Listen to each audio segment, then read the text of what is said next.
안녕하십니까. 중년인을 위한 유일한 채널, 함께 깨우치고 함께 성장하는 원더풀 인생 후반전의 파파홍입니다. 오늘 영상 제목이 다소 과격하게 들릴 수는 있겠습니다만, 얼마를 벌 것인가 보다 어떻게 쓸 것인가를 고민하라, 이런 부제가 붙은 책의 이름에서 따왔습니다. 책 제목이 정말 다 쓰고 죽자예요.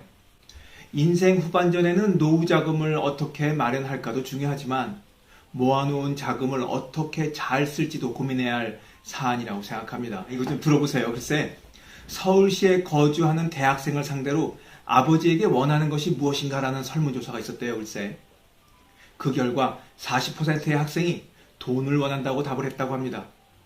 여기까지는 그럴 수 있겠다 싶어요. 그리고 또 부모가 언제쯤 돌아가시면 가장 적절하다고 보는가 라는 질문에 63세라고 답한 학생이 가장 많았다고 합니다. 이놈의 자식들아, 60살이면 청춘이야. 인생의 황금기고 전성기라고. 기대할 걸 기대해야지. 학생들이 이렇게 답한 이유는 은퇴 후 퇴직금을 남겨놓고 자기가 한 결혼할 때쯤 요쯤에 사망하는 것이 가장 이상적이라고 생각했기 때문일 겁니다. 그러니 자식에게 많은 재산을 물려주려고 아등바등 하는 것보다 차라리 최대한 남은 여생을 즐기고 여유롭게 행복하게 지내는 것이 훨씬 나은 거 아니겠어요? 물론 여유 자산이 많지 않은 일반 서민들의 경우에는 당장 생계에 대한 부담이 있기 때문에 쓰고자 쉬고 남기고 구분할 여유도 없다고 말할 수 있겠지만, 실제 돌아가시는 분들의 경우 금액의 차이가 좀 있긴 하지만 자신의 자산을 거의 지출하고 10% 정도 그 이하로 남겨놓고 사망하는 경우는 거의 없다고 그럽니다. 그러니까 대부분 많건 적건 자신의 재산을 거의 그대로 남겨놓고 사망하게 된다는 거죠. 결국 자식들에게 물려주는 셈인데, 물론 이것도 가치 있는 일이지만 자신의 노후와 마지막이 너무 궁색한 것은 피해야 되지 않을까요? 이렇게 생각하면 어느 정도 계획적인 지출과 소비로 충분히 여유로운 노후를 보낼 수 있지 않을까 생각합니다. 그래서 오늘은 여러분들과 이럴 바엔 다 쓰고 죽는 게 낫지 않을까 생각해보는 시간을 가져보려고 합니다. 큰 재산 남겨준다고 자식들이 모두 행복하게 사는 건 아니니까 오늘 영상 끝까지 함께 해주시기 바랍니다. 감사합니다.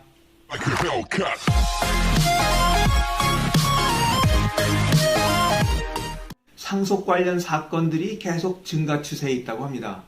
그래서 일부 로펌들은 회계사 출신 변호사, 국세 전문 변호사, 상속 전문 변호사 등으로 구성된 상속사건 전문팀을 꾸려서 운영하기도 한다고 그래요. 전문가들에 의하면 상속 분쟁이 이렇게 많아지는 배경에는 핵가족화, 가족들 사이에 유대감이 약화되는 것, 그리고 여성들의 그 여권 신장, 그리고 마지막으로 가부장 사회의 쇠퇴와 같은 사회 변화가 자리 잡고 있다고 말을 합니다. 이젠 가족들이 불화가 생기면 좋게 말하는 시대는 끝난 거예요. 그냥 소장 집어넣고 법으로 해결하려고 듭니다. 형제자매들이 부모가 남겨준 재산을 놓고 원수처럼 물어뜯고 싸우는 게 법정입니다. 재벌가들이 재산 놓고 싸우는 거 보셨지 않습니까? 우리가 재벌이나 되냐고요? 에이, 무슨 말씀을. 유산의 규모만 달랐지 서로 한 치의 양보도 없이 더 이상 만날 필요도 없는 사람들처럼 있는 얘기 없는 얘기 다 꺼내서 아주 상대방을 갈아먹을 듯이 치열하게 다투는 것이 바로 법정입니다. 성별 혼인 여부 관계없이 자식이면 모두 동등하게 상속재산을 물려받도록 한 상속법 개정에 따라 딸들의 권리의식이 많이 커진 측면도 있고요. 부모 재산에 기대려는 자식들의 의존 심리도 커진 측면도 무시할 수 없겠습니다. 더군다나 상속재산의 규모가 과거에 비해서 훨씬 커진 것도 상속 분쟁이 급증하게 된 핵심적인 이유라고들 합니다. 보시라고요. 서울 중대형 아파트 한 채가 웬만하면 15억을 넘나듭니다. 그리고 6, 7층 건물이 있다면 이것들의 시세가 100억 원을 웃돌지 않습니까? 그런 상황이다 보니까 오빠나 형이 부모님 모시고 사느라고 고생했으니 상속재산 다 가지세요. 그동안에 애쓰셨어요. 이렇게 양보할 수 있는 수준을 넘어섰다는 거죠. 더 우리 부모님들이 생각해야 될 건 뭐냐면, 재산이 많을수록 부모님 돌아가신 후에 가족 간의 분쟁이 더 많다는 거예요. 부모님 중 어느 한쪽이 생존해 있을 때는 다툼을 자제하다가도 남은 부모마저 사망하게 되면 제 몫을 챙기라고 소송에 뛰어든 경우가 허다하게 많습니다. 덮친 데 덮친 격으로 마치 드라마처럼 부모님이 사망한 후에 혼외자가 등장하면 상속 다툼은 더욱 치열해지고 누가 더 많이 가질 수 있을지 승패를 가늠할 수 없는 안개 속에 갇히게 됩니다. 아주 복잡해져요. 한 상속 전문 변호사는 피보다 진한 것이 돈이고 돈 앞에서는 핏줄도 배신한다고 말을 합니다. 과거엔 상속재산 다툼으로 가족이 원고와 피고로 재판정에 서면 판사가 아유 형제끼리 이런 걸 가지고 법정까지 끌어오느냐고 그냥 호통을 치어서 돌려보내기도 했고, 변호사들도 아예 가족 간 싸움에 끼어든 것이 뭐 그리 좋아 보이는 것 같지 않아서 수임을 기피하는 경향도 있었다지만, 요즘은 상속재산 분배를 당연한 걸로 여기고 변호사들도 거의 아주 큰 구찌가 도는 곳으로 있으니까 아주 입맛 돌죠. 그리고 법정 분위기도 많이 변했다고 그래요.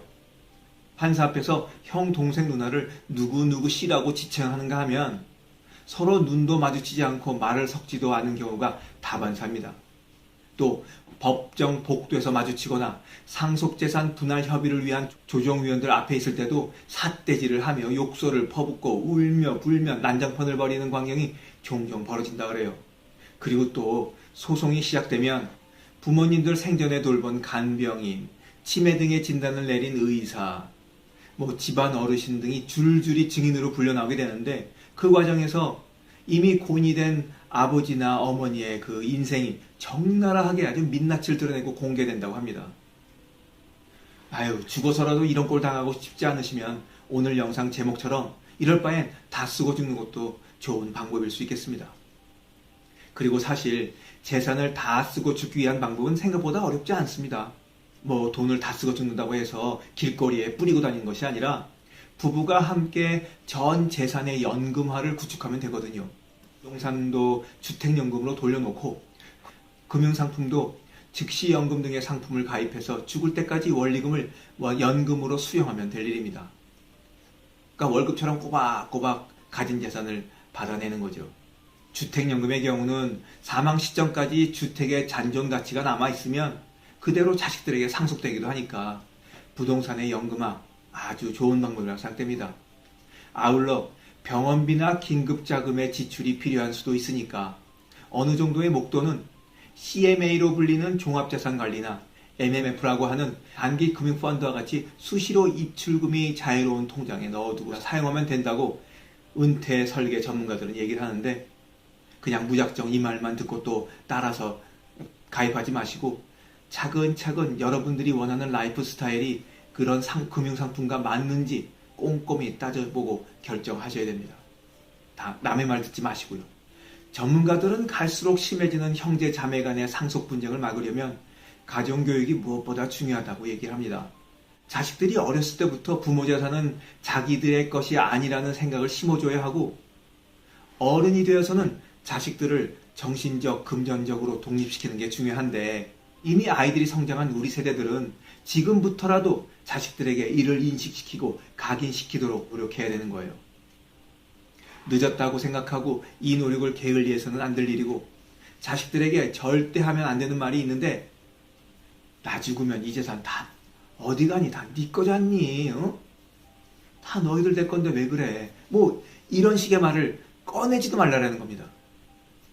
부모들이 기회가 있을 때마다 괜히 마음에도 없이 그냥 지나가는 말로 이런 말을 자꾸 해대면 자식들이 부지불식간에 은근히 이건 다 내 거다 하는 생각이 들게 되거든요. 그래서 이런 생각을 가진 자녀들이 부모에게 찾아와서 여전히 건강하게 잘 살고 있는데 그냥 찾아와가지고 미리 유산 주는 셈 치고 좀 대출 좀 받아달라든지 집 팔아 그 돈 달라든지 그런 말을 서슴없이 하는 거 아니겠어요? 이거 자식 탓할 게 아니라 우리들이 그렇게 다 키웠다는 거죠. 그리고 우리가 정신이 희미해져서 판단하기 어려울 때를 대비해서 성년 후견 제도를 활용하는 방법도 고려해 보시라고요. 이에 대한 자세한 내용은 늙고 병들어도 내 재산은 내가 지킨다라는 지난 영상에 담겨져 있으니까 꼭 보시기 바랍니다. 여기 나와 있죠? 또 아래에 영상 보실 수 있도록 링크 달아 놓을 테니까 걱정하지 마시고요. 자, 이렇게 하면서 또 한편으로는 자식들 중 어느 누구 하나라도 불평불만 없도록 공정하게 재산을 물려받을 수 있도록 준비를 미리미리 해놓는 것도 잊으시면 안 되겠습니다. 우리 민법에서 허용된 5가지 유언 방식이 있거든요. 자필증서, 녹음, 공정증서, 비밀증서, 그리고 구수증서 이런 것들이 있다니까 변호사를 만나 자신에게 적합한 유언 방식을 선택하시기 바랍니다. 싸우지 않게 해놔야죠. 미리미리.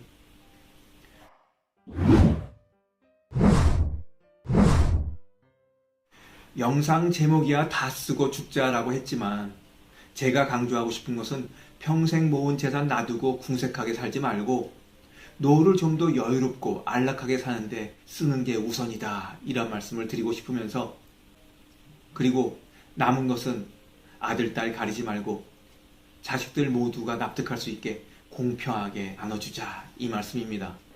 물려주려는 고민보다 사는 동안 어떻게 규모 있게 효과적으로 지출하며 살지를 고민하는 하루가 되길 빌면서 오늘 영상 마치도록 하겠습니다. 원더풀 인생 후반전에 후회 없는 인생은 계속됩니다. 감사합니다. 원더풀 인생 후반전을 계속 만나보고 싶으시다면 구독 부탁드리겠습니다. 감사합니다.